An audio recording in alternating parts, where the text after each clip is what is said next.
Assalamualaikum warahmatullahi wabarakatuh. Alhamdulillah, kita bersyukur kepada Allah. Pada malam ini saya dapat bertemu dengan jemaah surau ni kali kedua. Terima kasih kerana sudi jemput kali kedua. Dia kalau tak jemput tu artinya dah tak suka dah. Ni jemput ni tak tahulah, saya datang jugalah. Jadi malam ni saya dimaklumkan ada rakaman, ada live tu kan. Walaupun begitu, ucap terima kasih lah yang buat live, yang rakam ni. Kalau disampaikan, di-share, dapat pahala yang banyak. Tuan-tuan boleh juga melihat dalam YouTube pun. Saya punya YouTube, dalam YouTube pun ada juga. Saya punya kuliah-kuliah banyak semenjak 2010 sampai sekarang. Ada dalam YouTube, ada dalam Facebook pun ada. Orang rakam dan masuk dalam YouTube banyak juga kan. Saya tengok balik, ada banyak pula kan. Gitu. Baik, tuan-tuan dan puan-puan sekalian, pengajian agama kita ni, kalau kita sendiri, ilmu kita tak banyak. Kita sejak kita kecil, kita memang tak ada belajar agama sangat. Sikit sangat. Kalau siapa-siapa dulu yang ada belajar tadika, pasti tak ada tadika. Kita tak ada belajar agama sehingga 6 tahun. Tak belajar apa-apa pun agama. Masuk sekolah kebangsaan, kita belajar agama pun sikit sangat. Itu fardu ain. Itu lupa. Masuk sekolah menengah sampai tingkatan 5, kita belajar agama sikit sangat, tak banyak, sikit sangat. Kemudian tuan-tuan, kita masuk universiti kalau masuk. Yang tak masuk, tak masuklah. Yang tak masuk, dia tak ada belajar agama. Kalau masuk universiti pula, dia tak ambil bidang agama, ambil bidang lain. Maka ilmu agama kita ni amat sedikit, tak banyak. Tuan-tuan sekalian, termasuk saya sendiri pun tak banyak ilmu agama. Jadi budak-budak kita sekarang berumur 4-5 tahun dah masuk tadika Islam, dah diberikan pengetahuan agama. Belajar hadis, hafal hadis, tafsir dah belajar umur 4-5-6 tahun. Masuk sekolah rendah dah ada dulu sistem J-Cof. Belajar agama, belajar Quran banyak. Maka tuan-tuan sekalian, saya nak berpesan pada kita semua, pengajian agama kita dekat Malaysia ni bergantung harap kepada surau yang anjurkan sekarang dan masjid yang anjurkan. Kita tak mampu nak belajar di pondok-pondok, tak mampu nak pergi ke universiti, kolej-kolej, nak pergi seminar-seminar, tak mampu dah.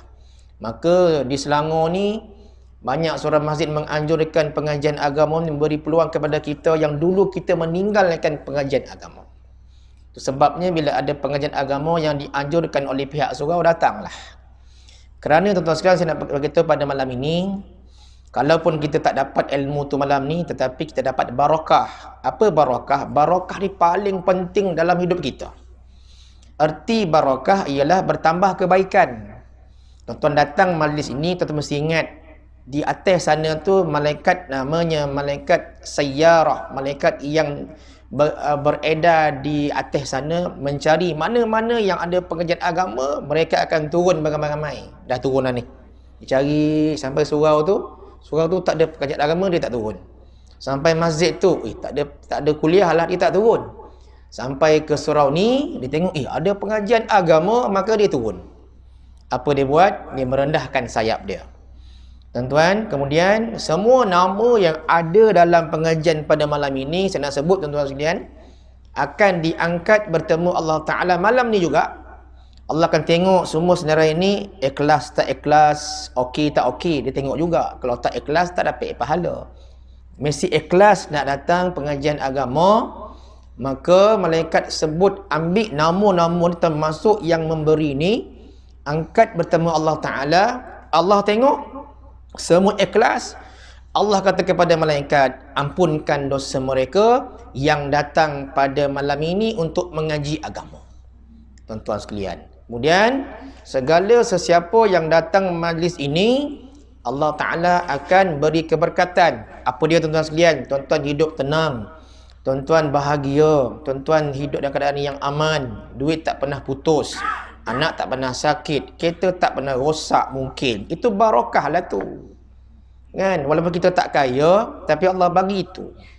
Dan malaikat pada malam ini tuan-tuan sekalian, dia akan turun pagi besok. Nak cerita pada malam ini sikit. Ini mukadimah ni belum start lagi. Mukadimah sikit. Sebab ada rakaman kan? Ada rakaman pula. Kan? Saya buat rakaman ni saya segan sikit, tapi dah rakam saya belasah lah kan, tak apa dah. Baik. Tuan-tuan, tu pentingnya besok pagi tuan-tuan jangan lupa datang subuh. Siapa-siapa yang datang subuh kat masjid dan surau, malaikat malam ni, shift malam ni, dia turun ke shift pagi bersama shift pagi. Apa dia buat tuan-tuan sekalian? Mereka akan mengaminkan semua doa-doa yang berdoa di waktu subuh. Satu. Yang kedua, bila tuan-tuan lepas subuh baca Quran, tuan-tuan zikir, tetap diaminkan oleh malaikat. Yang malam ni turun ke pagi, yang pagi stay, kekal. Semua mengaminkan doa kita. Semua mengaminkan bacaan Quran kita, semua mengaminkan zikir kita, dan paling utama bila tuan-tuan sedekah waktu subuh, malaikat terus berdoa kepada Allah Ta'ala, cukupkanlah, gantikanlah apa yang dia pagi subuh ni. Untung sangat siapa yang datang subuh. Bagi perempuan, makcik-makcik yang tak dapat datang subuh, tak ada masalah, kat rumah lah. Malaikat pun tetap datang mendoakan yang perempuan. Sebab perempuan ni bukan diwajibkan, bukan disarankan datang ke masjid surau. Yang kena datang ni lelaki sebenarnya. Tempat sembahyang perempuan bukan bermakna perempuan tak boleh datang masjid dan surau, boleh, tapi tempat utamanya di rumah. Malaikat pun turun di rumah, dia tak dapat hantar duit ke surau, buat macam makcik-makcik yang saya jumpa. Setiap hari letak dalam envelope RM1. Sampai 30 lagi RM30, maka dia suruh sesiapa tolong hantar ke surau, ini sedekah subuh makcik. Tetap malaikat akan mendoakan makcik ni sebab niatnya dah ada, tapi tak dapat nak hantar ke masjid sebab keuzuran. Tu pentingnya subuh tuan-tuan sekalian. Subuh ni sangat penting. Jangan tak datang lelaki-lelaki, yang perempuan datang pun tak ada masalah. Baik, habis tentang itu. Baik. Yang kedua tuan-tuan sekalian, ada seorang ulama menegur jemaah-jemaah kita. Tuan-tuan, teguran ini untuk saya juga. Saya pun bila dengar tu saya terkesan, kerana kadang-kadang saya buat juga. Lepas ni jangan buat lagi, dia kata. Tuan-tuan datang solat berjemaah dekat masjid dan surau, tuan-tuan ikut imam ke ikut siapa? Mesti ikut imam. Baik. Ni teguran ni tuan-tuan sekalian menusuk di kalbu. Memang tajam betul dia tegur tu. Baik. Selepas imam bagi salam, tuan-tuan sekalian, kalau sesiapa tak ada masalah, tak ada urusan penting, tak ada apa-apa, jangan bangun selagi mana imam tu tak baca doa. Jangan bangun sembahyang sunat dulu, dia kata. Ada orang lepas imam bagi salam, dia bangun terus sembahyang sunat dekat belakang. Lepas tu dia tak balik. Kalau dia ada urusan, dia balik. Dia tetap sembahyang. Patutnya selepas imam habis berdoa, kita bangunlah sembahyang kat belakang sembahyang sunat.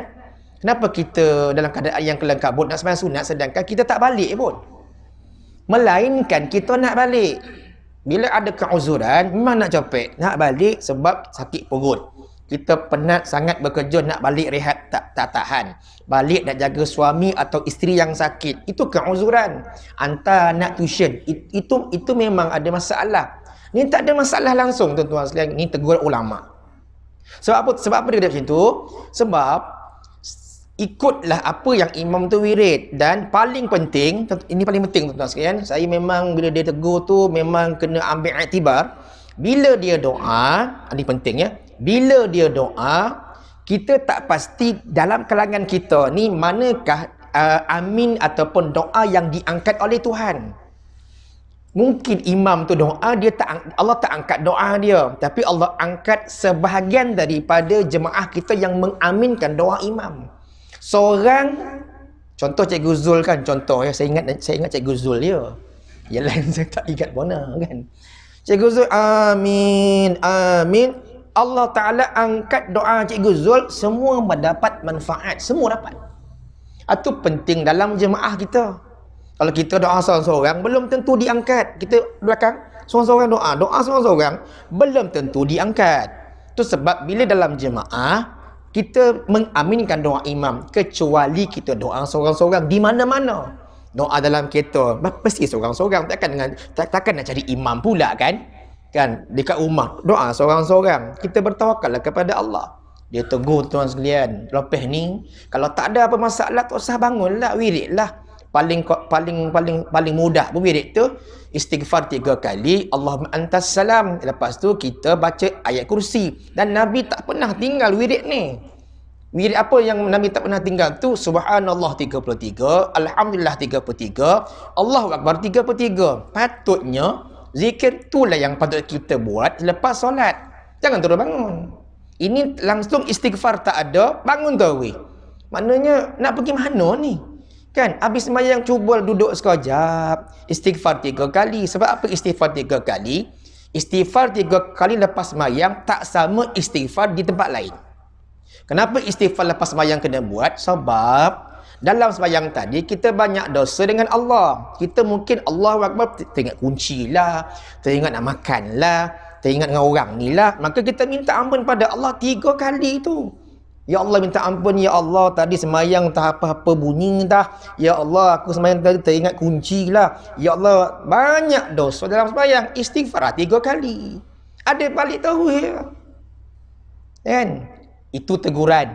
Maka kita ambillah teguran ulama ni. Saya pun kono agak kan, dulu tu nak copek kan. Duduk sekejap, istighfar 3 kali, ayat kursi, tak nak baca yang subhanallah 33 tu, doa lah terus. Baik, tuan-tuan sekalian. Tuan-tuan, habis ya mukadimah. Saya mulakan dengan satu mafhum hadis Nabi SAW. Tuan-tuan, hadis ni, tuan-tuan sekalian, saya dengar daripada seorang ulama, dia baca hadis ni. Bila dengar hadis ni, saya rasa takut kita pula. Takut kita. Baik. Ni mafhum hadis Nabi, tuan-tuan sekalian. Ya, maknanya. Sebenarnya, tuan-tuan sekalian, malam ni saya ada satu tajuk khas. Ini saya nak baca juga sebab takut lepas ni tak jumpa tuan-tuan. Mungkin jumpa tahun depan ni. Kan? Saya baca mafhum hadis Nabi, tuan-tuan sekalian. Memberi iktibar. Baik. Tuan-tuan, Anas bin Malik radhiyallahu anhu berkata, Nabi bersabda, satu kaum dari ahli neraka nanti, dekat akhirat nanti dalam neraka ada satu kaum yang dibakar oleh Allah Ta'ala. Atas dunia ni yang kena bakar ni semua Islam dalam neraka. Semua yang kena bakar ni semua Islam masuk neraka. Sebab apa? Mereka bermasalah atas muka bumi. Apa makna bermasalah? Dia Islam tapi dia tak semayang. Dia Islam tapi dia tak bayar zakat. Dia Islam tapi dia buka aurat. Dia Islam mungkin dia minum arak, dia berzina, dia berbohong, dia mencuri, merompak, tuan-tuan sekalian, menderhaka kepada mak bapak dia.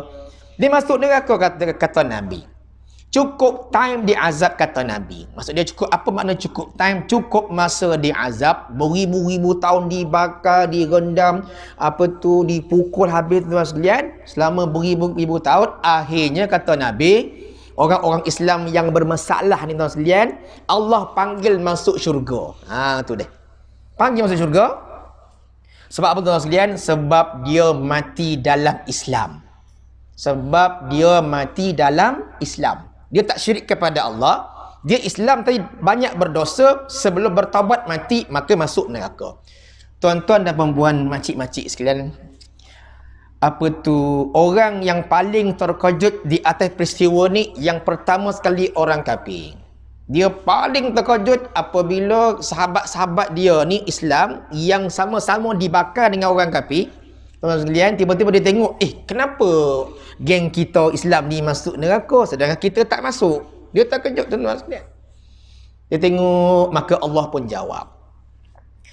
Rubama yawaddul ladzina kafaru law kanu muslimin, surah Al-Hijr ayat 2, tuan-tuan sekalian. Allah sebut dalam Quran ni. Allah, kita bukan main sebut-sebut. Allah sebut dalam Quran, apa dia kata? Orang kafir itu sering kali nanti di akhirat menginginkan sekiranya mereka di dunia menjadi Muslim. Dia menyesal. Sebab kenapa dia orang Islam ni dia masuk ke syurga pula, kami tak masuk? Kau dulu kafir, dia Islam. Kau kafir, maksud dia kau masuk neraka sampai bila-bila tak akan keluar daripada neraka. Nangis tuan sekalian. Orang kafir ni menyesal tak sudah kenapa kita dulu tak Islam. Bukan bermakna kita kena buat jahat masuk neraka keluar balik. Kita tak nak macam tu. Artinya orang yang kat dunia ni, bila dia Islam tapi dia bermasalah masuk neraka, dia keluar balik. Tuan-tuan, bila dia keluar, tuan-tuan nak cerita ni, bila dia keluar daripada neraka sekalian, semua tengok neraka balik, dia tengok. Dia pusing tengok neraka, jalan, dia tengok balik tuan-tuan sekalian. Dia tengok, dia sebab apa? Dia terkejut, dia masuk syurga. Kan? Kenapa dia keluar? Sebab dia dah terbiasa kat neraka, tuan-tuan sekalian. Nak pindah ke negeri baru, meninggalkan kampung halaman, dia kata, ya Allah, ya aku terkenanglah. Macam tuan-tuan lahir kat semuanya, besar kat semuanya sampai umur 6 tahun, tuan-tuan pindah ke Kedah selama 30 tahun. Kemudian nak balik ke semuanya pula, nak tinggalkan Kedah. Sedih nak meninggalkan kampung kat Kedah, nak balik semuanya. Mesti terasa kan meninggalkan jiran-jiran dekat Kedah selepas 30 tahun, nak balik semula ke semuanya yang tempat kita dilahirkan. Mesti ada rasa kesedihan. Macam ni juga, macam ahli neraka, tuan-tuan sekalian, orang Islam ni. Ketika dia keluar, tuan-tuan sekalian, dia keluar, dia tengok neraka balik tu. Dia bukan tahu, dia tengok balik. Tak percaya. Terkejut. Kita masuk syurga ke? Tengok, semua tengok. Kan, ya Allah. Lama ni dalam neraka ni beribu-ribu tahun, tuan-tuan sekalian. Dan orang terakhir yang keluar ialah seorang lelaki, bukan perempuan. Tak tahu siapa. Orang yang terakhir keluar daripada neraka seorang lelaki bukan perempuan. Siapa dia? Tak tahu. Tu last yang keluar. Artinya semua dah azab semua. Semua dah habis keluar, tuan sekalian. Ada seorang lelaki bukan perempuan yang Allah keluarkan daripada neraka masuk syurga. Keluar, tuan sekalian. Waktu dia keluar, tuan sekalian, api masih menyambar kakinya. Sop nyambar tu. Uish. Last dia keluar, tuan-tuan sekalian, api menyambar, pop, dia kata, uish. Nak keluar masuk syurga ni, menyambar lagi orang ni. Siapa, tuan-tuan sekalian? Tak tahu siapa. Jangan kita sudahlah. Na'udzubillah, tuan-tuan sekalian. Ya, habis. Tuan-tuan, menyesal orang kafir, maka pada hari itu dinamakan Yaumul Has, iaitu hari kesesalan.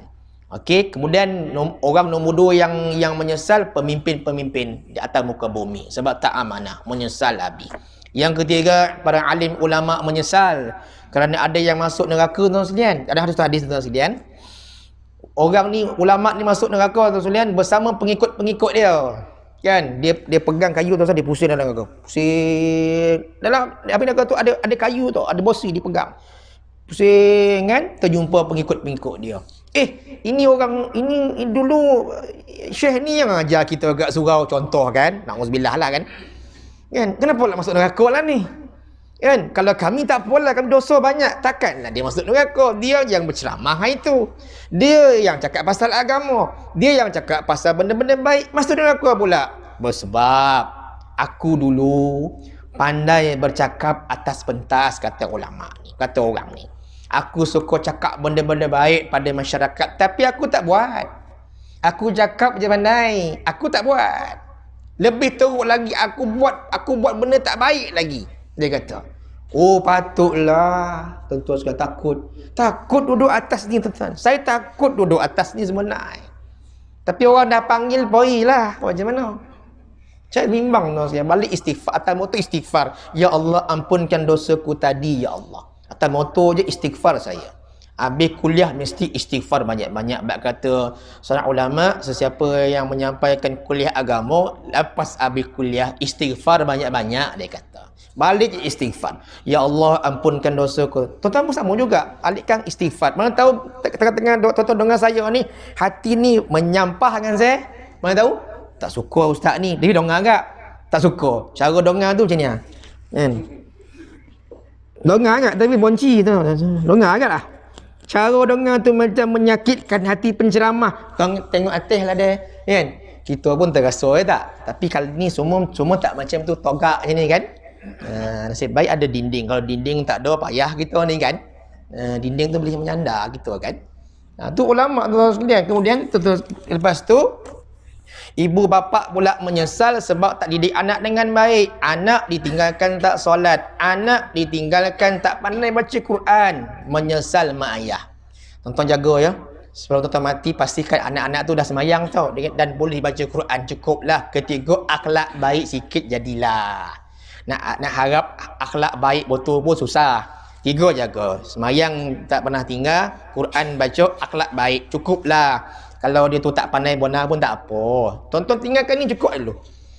Pastikan sebelum mati. Oh, anak aku yang 1 sampai 5 semua semayang tak tinggal. Alhamdulillah. Semua Quran aku dah didik dia. Dah hantar solat agama. Semua dah boleh baca Quran. Alhamdulillah. Terpulang pada dia nak baca ke tidak. Kita senang hati bila meninggalkan anak-anak kita yang boleh melaksanakan 3 perkara ni. Tonton, tolong malam ni kau tengok. Balik sekarang anak aku macam mana ya. Alhamdulillah, yang sebelum bagus, nombor 2 pun bagus, 3 pun bagus, 4 tahfiz Quran, 5 engineering, ada mengaji hafiz. Oh, alhamdulillah, settle lah. Kan? Ingat tu. Kalau jumpa anak-anak kita ni yang tak nak balik jumpa kita bimbang. Tuan-tuan kena bimbang. Tak nak balik dah. Tu bimbang kita. Kenapa lah tak nak balik jumpa kita? Tak nak balik dah. Lepas dia keluar tu dia tak nak balik dah. Tuan-tuan kena bimbang. Kenapa tak nak balik? Kita bimbang dia berdosa dengan kita. Kita mak ayah ni ada perasaan. Kalau terasa hati mak ayah ni, anak kita jadi susah. Susah anak kita. Bila kita terasa hati, kenapa tak balik? Dia benci aku ke kan? Terasa tu susah hidup dia. Memang susah. Kan? Nak telefon, baliklah. Kadang-kadang anak-anak ni kena diajar juga kan? Kadang mak saya ni telefon, kau bila nak balik? Ada? Saya balik. Sampai kadang tak balik kan punya sibuk benar kan telefon. Kau ni tak balik-balik ke? Ada betul ke kalian? Okey. Baru tersedar yang mak bapak tunggu kita balik. Ni tak balik dah. Walaupun duduk 2 kilometer je pun tak balik pun. Tak balik. Aduh. Anak-anak menyesal sebab tak cukup bakti pada mak ayah. Bila mak ayah dia tua, dia biarkan mak ayah dia menyesal dia.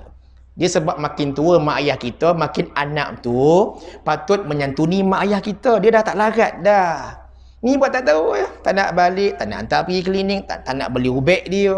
Tak nak telefon pun tak nak tanya khabar, tak nak menyesal anak ni. Ni yang paling saya takut ni. Selagi mak ayah hidup, kita santuni dia. Tanya, mak, apa nak beli ni? Kan? Beli ayam. Apa yang beli? Sungguh. Mak, apa lagi nak beli ni? Cukup tak garam? Itulah, garam tak ada lah. Apa yang beli? Sebab kita kena berbakti sebelum dia mati. Itulah syurga kita.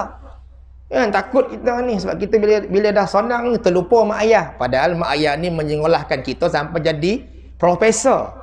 Sampai jadi pangkat besar. Gaji sampai 15,000. Tapi tak balik.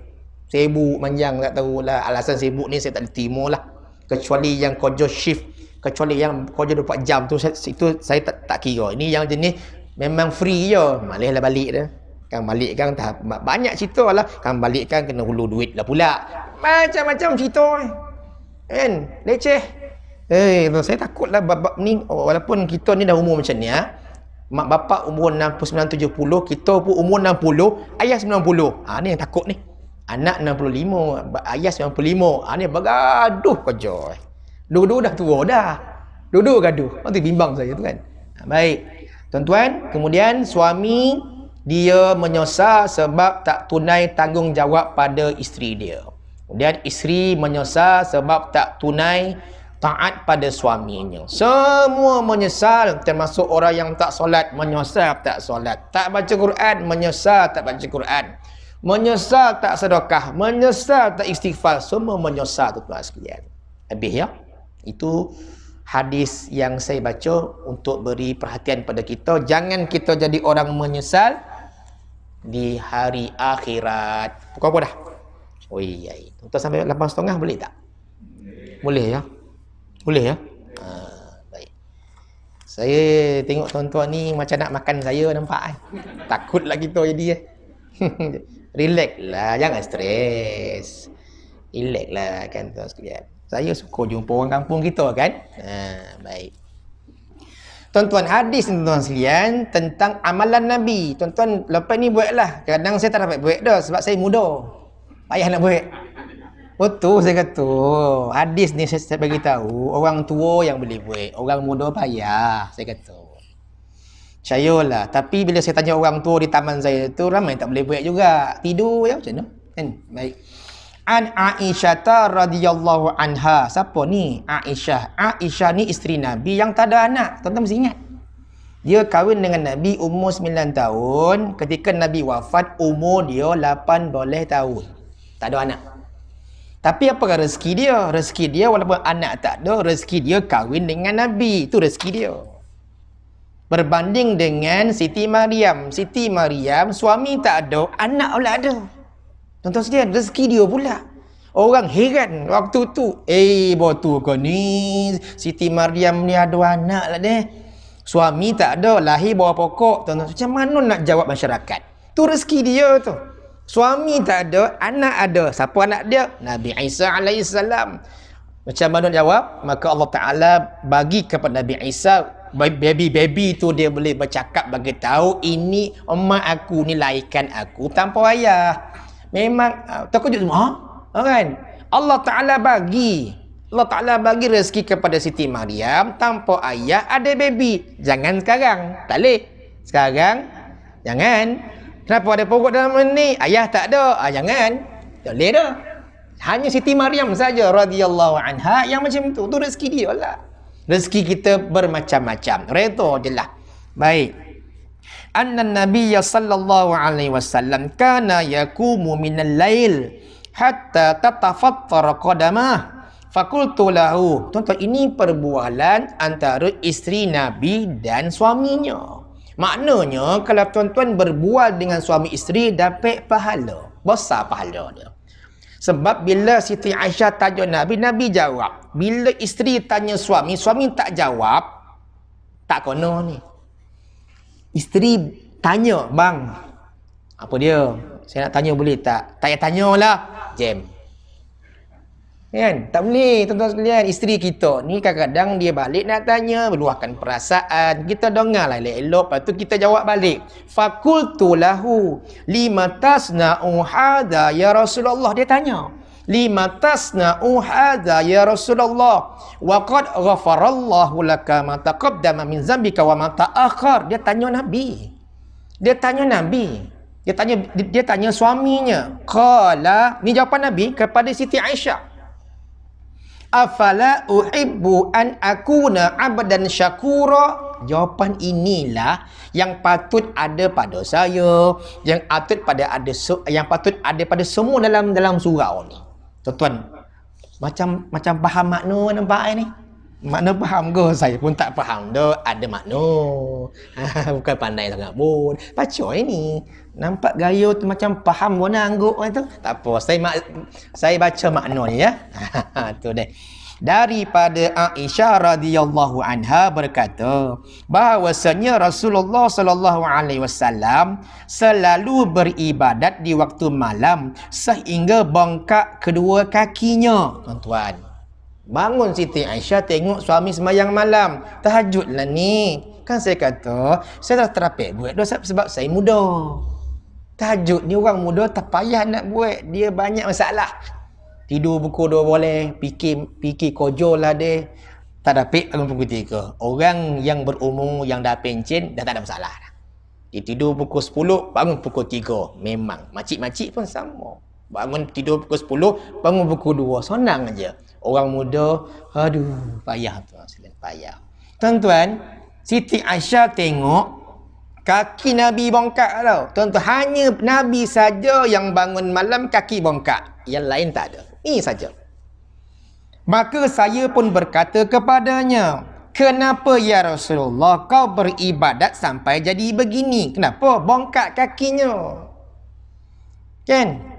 Kita bangun malam tengok laki kita sedang sembahyang tahajud. Tengok bongkak kaki suami kita kan. Habis sembahyang tanya, bang, kenapa kaki bongkak tu?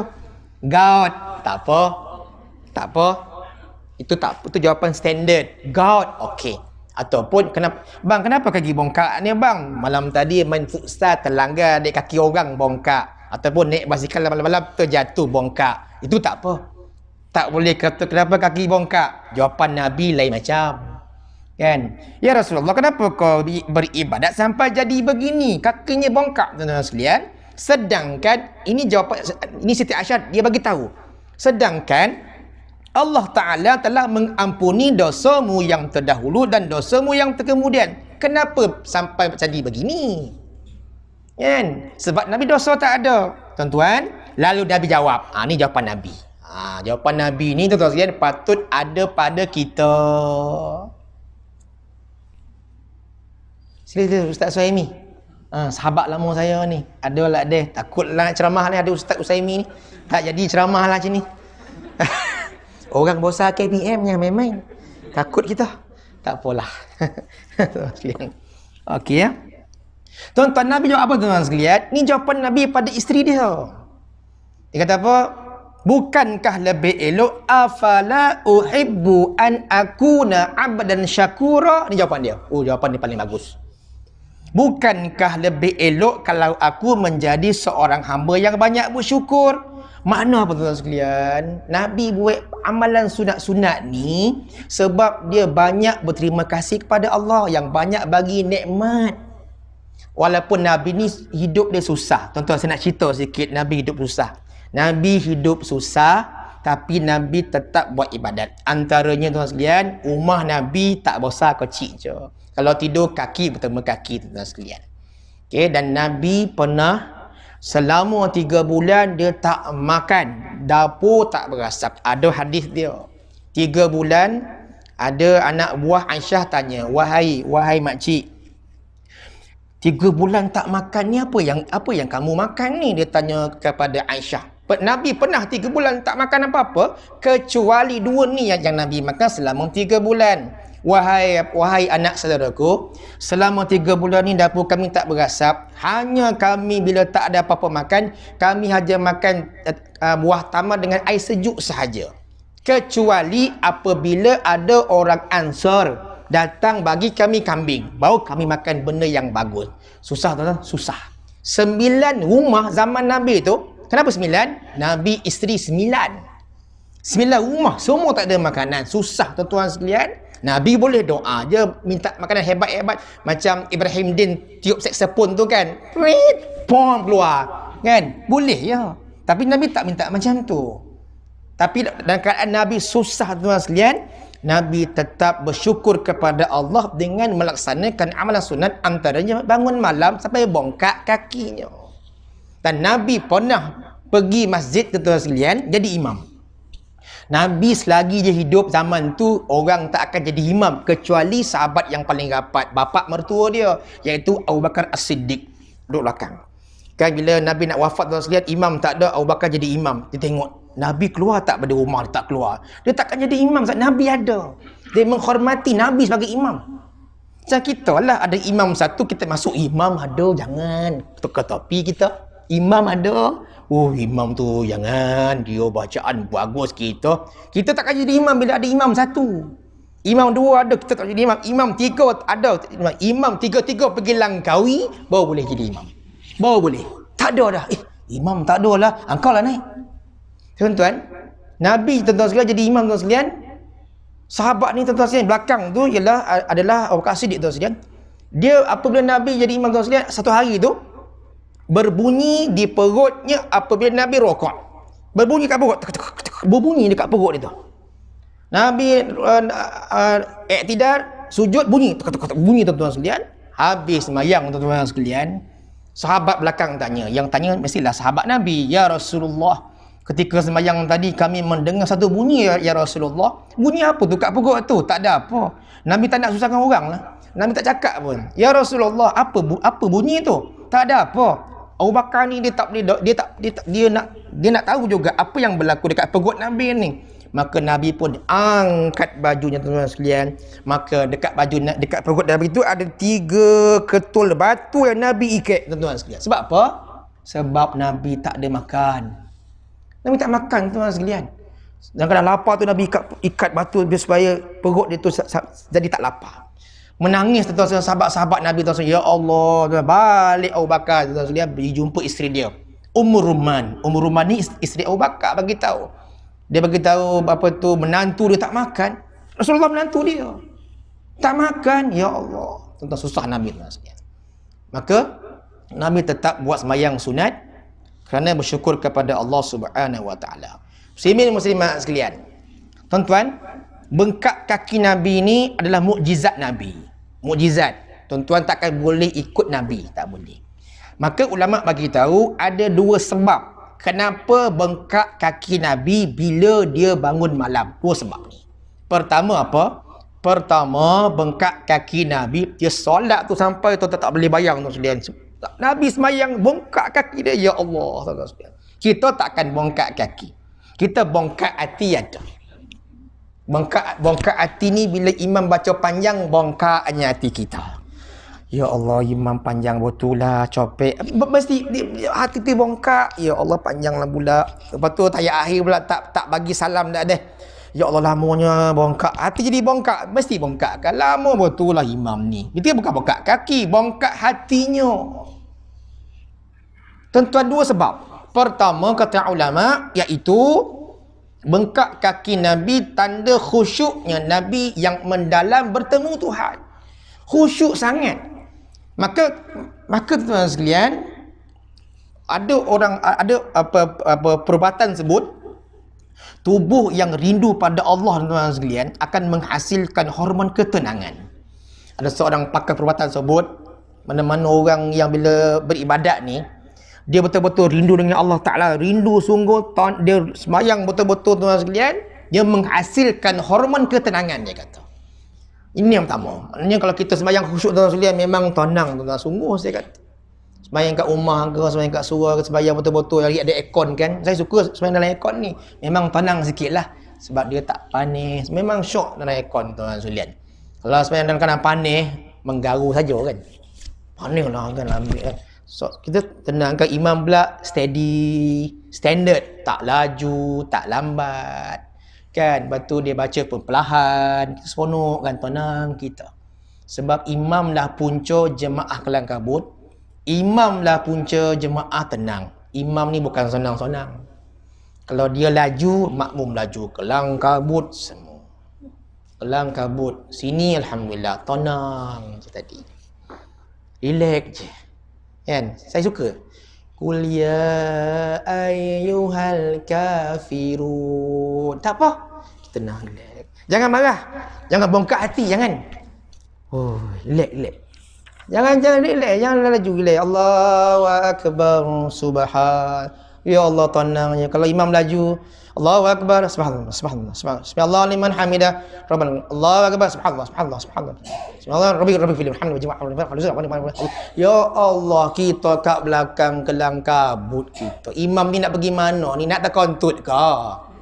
Betul ke imam nak terkontut ke? Laju je. Bagi salam. Assalamualaikum warahmatullahi wabarakatuh. Ya Allah, laju ni imam. Sampai jemaah tak boleh doa, sehingga jemaah tak boleh baca iftitah. Boleh sebab imam salah. Sebab apa? Dia tak baca iftitah. Nampak? Nak copek. Semua kita ni. Bacalah semua, tuan-tuan sekalian. Jadi imam baca doa iftitah, baca tayat akhir sampai habis. Imam tak sampai habis pun baca Allahumma shalli ala ali Muhammad. Cuma sekat tu ya. Assalamualaikum warahmatullahi. Makmum baca sampai habis. Maka makmum pun apa yang berlaku, tuan-tuan? Allahumma shalli. Oh ya Allah, kelang kabut. Punca imam. So nak laju. Jangan bagi imam muda-muda jadi. Laju, bimbang. Bagi imam yang tua-tua lah. Kampung saya tu kat Rembau kan, balik kampung rumah. Imam tu memang best punya kan. Slow je. Best. Kan? Slow sangat. Kan? Sampai kita nak laju tak dapat. Slow je kan. Allah. Bismillahirrahmanirrahim. Ui, bila nak habis. Kampung memang macam tu kan. Yang kedua, bengkak kaki Nabi kerana tanda simbol cinta Nabi kepada Allah Ta'ala yang begitu tinggi, sehingga Nabi pernah jatuh ketika bangun malam bila baca satu ayat Al-Quran yang berbunyi. Ini ayat dia. Nabi baca ayat ni, Nabi tumbang. Ui, ayat ni tuan-tuan ambil lah, iktibar, balik buka lah surah Ali Imran, carilah ayat ke berapa tak ingat. Tapi surah Ali Imran Nabi baca ayat ni, alladzina yazkurunallah qiyaman wa qu'udan wa ala junubihim. Itu ayat dia. Kan? Allah Ta'ala suruh kita sebut nama Allah ketika berdiri, ketika kita duduk dan berbaring. Jatuh Nabi baca ayat ni. Kita nak zikir ketika duduk saja. Subhanallah, subhanallah. Tak jadilah. Ketika berjalan boleh, baring boleh, ketika berdiri boleh, naik kereta boleh. Ni tunggu sebut nama Allah ketika duduk je. Tak jadilah macam tu. Okey, tuan-tuan, nama jatuh tuan sekalian. Baik. Yang seterusnya tuan sekalian, tengok ada yang ambil nota ni kan. Perempuan ni memang macam tu kan, ambil nota. Laki tak ada di sini ya. Perempuan lain macam sikit, ada pensel pegang tu macam ni lah. Oh, saya tengok perempuan ni saya takut apalah yang dicatat tu. Risau kat kita ni. Saya ni mengarut je. Tak tahulah tu. Kalau ada yang mencatat ni saya bimbang ni. Dia catat apalah kang bimbang kita. Baik tuan-tuan sekalian, baik. Tuan-tuan, tahajud ni sebenarnya tuan-tuan sekalian kena faham betul-betul tuan-tuan sekalian. Tahajud ni perkataan asalnya ialah bukan tahajud. Perkataan asalnya ialah hajada. Ha bulat, jim, dal. Hajada. Apa arti hajada? Hajada artinya bangkit setelah rehat di malam hari. Maknanya apa? Kono tidur dulu. Hajada. Itu sebab cara Nabi malam dua ni saja. Tuan-tuan, sesiapa yang umur macam saya 40-an, tuan-tuan 50-an, 60-an ni, cara Nabi ni dah kena ikut dah. Waktu muda tak boleh ikut cara Nabi. Kita muda banyak hal. Tapi kalau cara muda boleh ikut cara Nabi malam, Nabi bila malam dua ni Nabi buat. Sebab waktu siang Nabi terlampau sibuk. Nabi ketua negara. Nabi seorang panglima perang. Pergi perang, dia merangka peperangan. Bila ada semboyan peperangan, Nabi menjawab soalan-soalan para sahabat. Nabi sebagai suami, Nabi sebagai atuk kepada cucu-cucu dia, menyelesaikan masalah umat. Nabi sibuk siang-siang. Bila malam, Nabi buat dua ni saja. Maka bila saya lihat ulama sebut macam tu kan, ya Allah kita ni tak Allah malam tu sibuk benar lah. Tuan-tuan, saya ambil iktibar kata ulama. Dua ni bila malam. Bila malam Nabi buat dua ni saja. Tiba malam matahari terbenam tuan-tuan sekalian, dua Nabi buat. Pertama rehat. Rehat. Yang kedua ni payah sikit tuan-tuan sekalian. Iaitu bila tiba malam, Nabi akan mohon ampun kepada Allah. Dia tidur, sebelum tu dia mohon ampun. Dia tidur, dia bangun balik. Sebab apa? Bersyukur kepada Allah bagi dia dapat tidur. Tuan-tuan dapat tidur ni bersyukurlah. Tu sebabnya bangunlah sekejap. Syukur ni dapat tidur ni. Bila bangun, tuan-tuan sekalian jangan lupa baca doa ni. Alhamdulillahilladzi ahyana ba'dama amatana wa ilaihin nusyur. Tuan-tuan, doa ni ulama bahas panjang tu doa ni. Kenapa kena baca doa ni? Tuan-tuan jangan lupa ya. Bangun 3 pagi ke, 5 pagi ke, tuan-tuan jangan lupa baca doa ni. Kalau tak hafal doa ni, cukup sekadar alhamdulillah.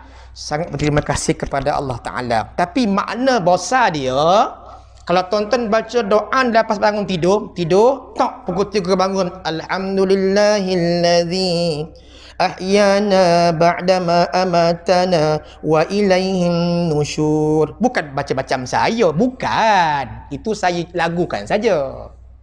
Terima kasih ya Allah yang telah menghidupkan kami setelah ba'dama amatana, setelah Engkau matikan kami malam tadi. Terima kasih ya Allah, Kau telah bangkitkan kami setelah Kau matikan kami malam tadi. Wa ilaihin nusyur, kepada Engkau lah kami kembali.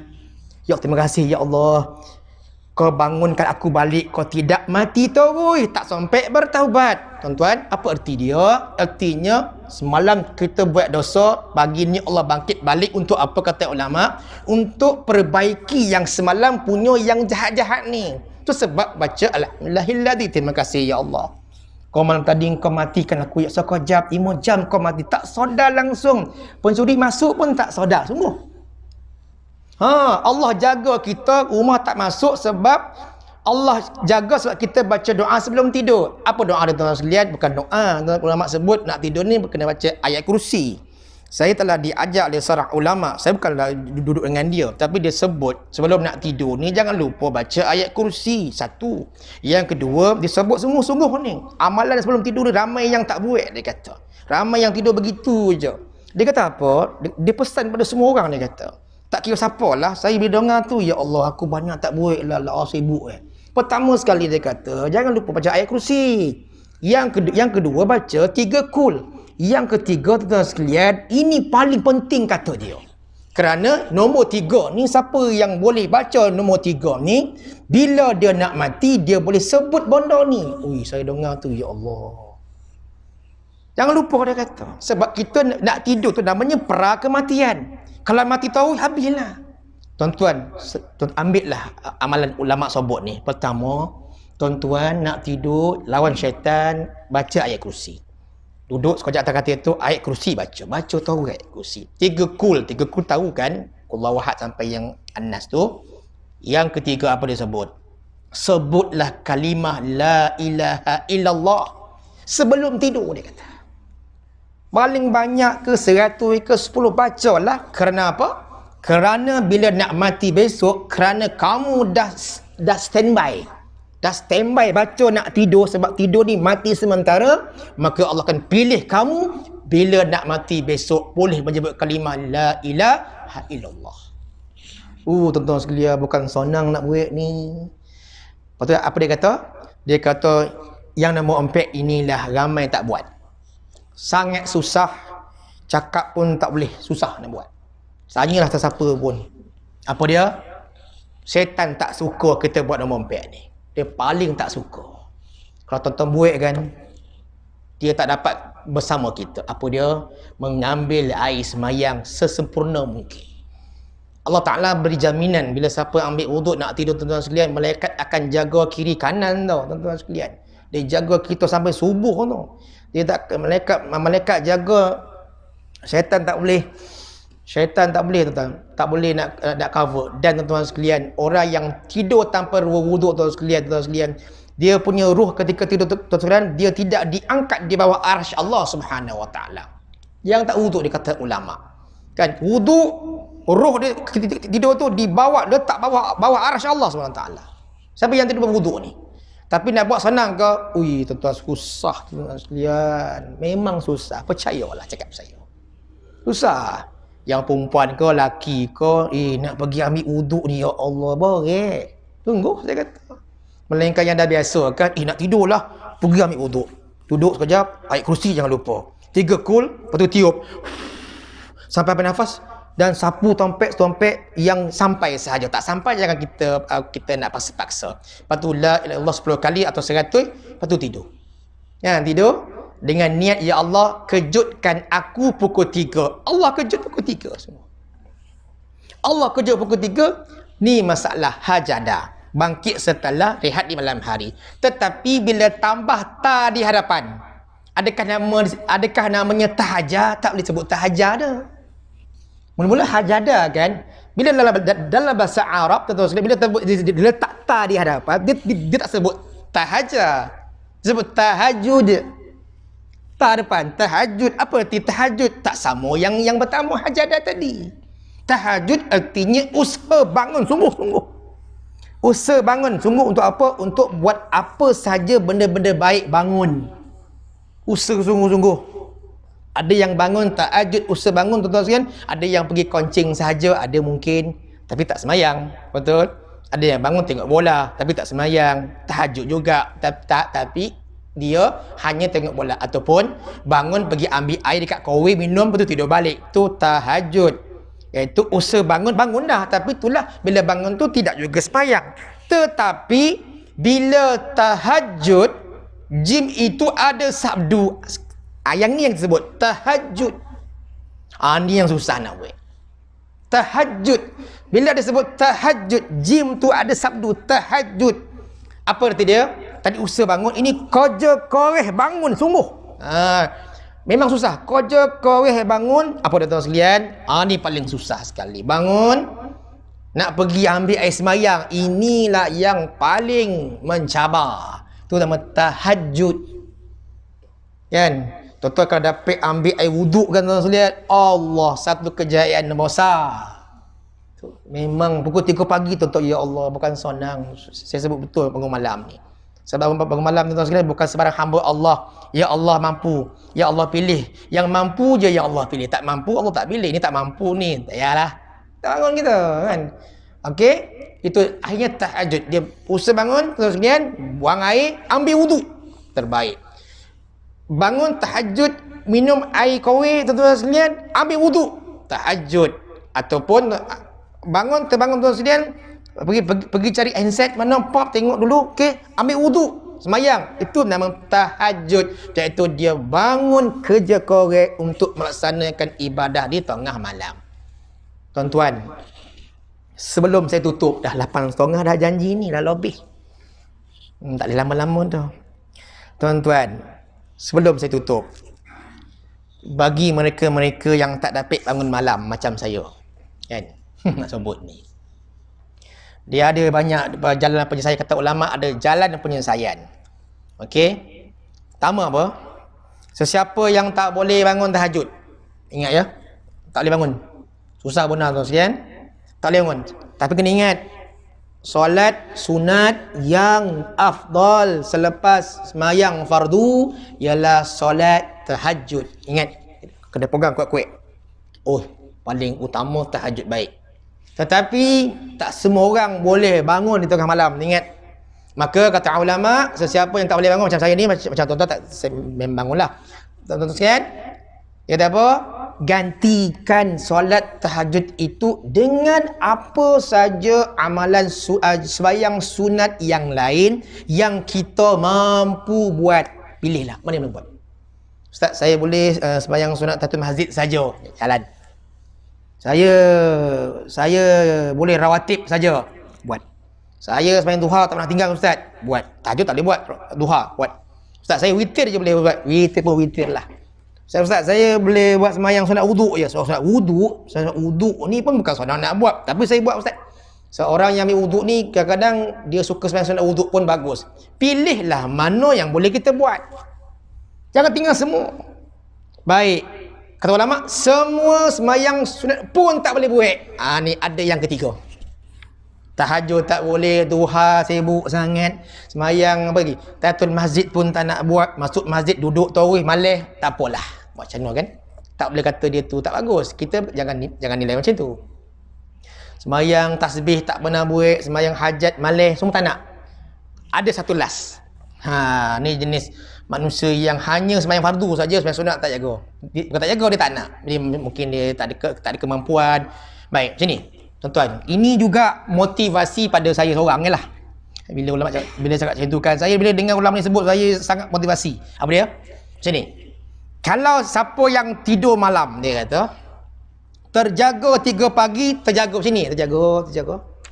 Nak bangun tak boleh, sembahyang sunat siang-siang pun tak dapat terjaga. Nak bangun payah, kalau bangun berkoncing je kan. Cukuplah sekadar, kata ulama ni, sekadar apabila dia teringat nama-nama Allah, apa saja dia ingat disebut, Allah hargai hamba Allah ni. Allah suka sangat, Allah cinta kepada hamba Allah ni. Jaga. Allahu Akbar. Cukuplah. Cukup.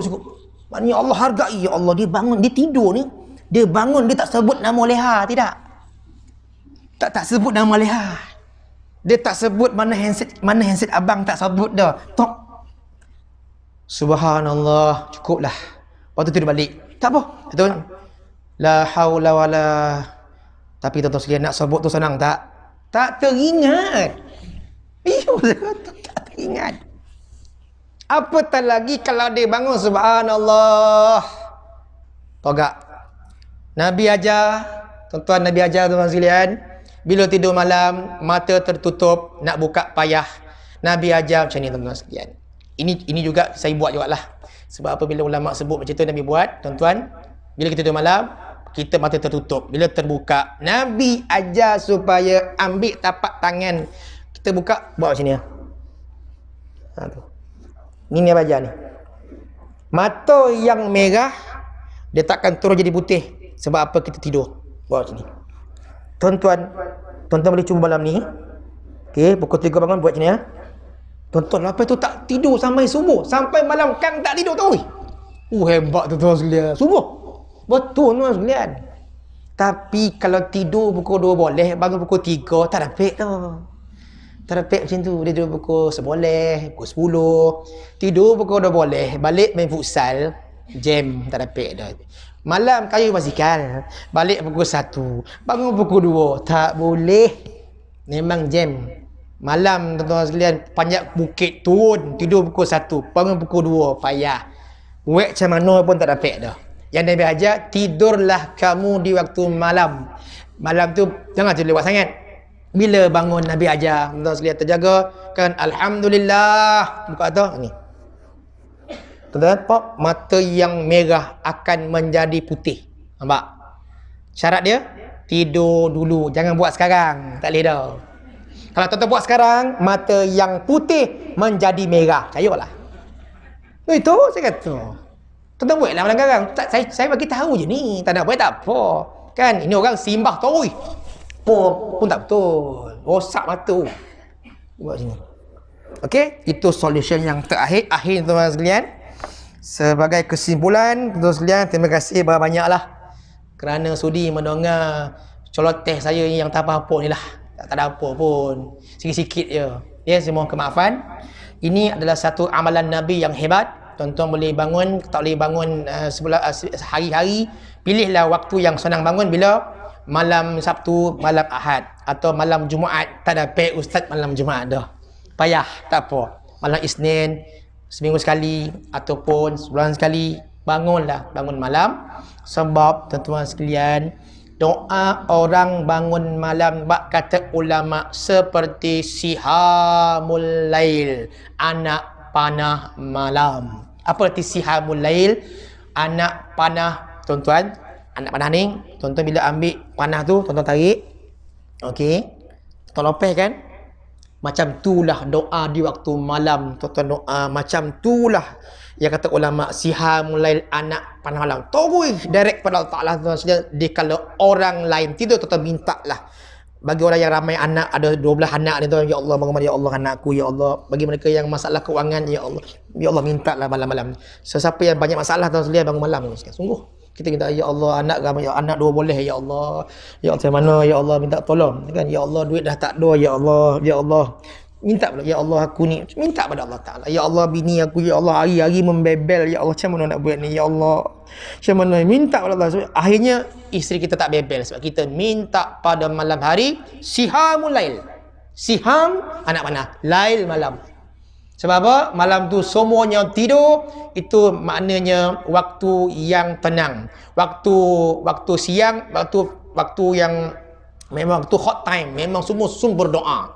Panik semua doa. Malam semua tak doa. Kita doa. Direct terus. Wallahu a'lam. Assalamualaikum warahmatullahi wabarakatuh.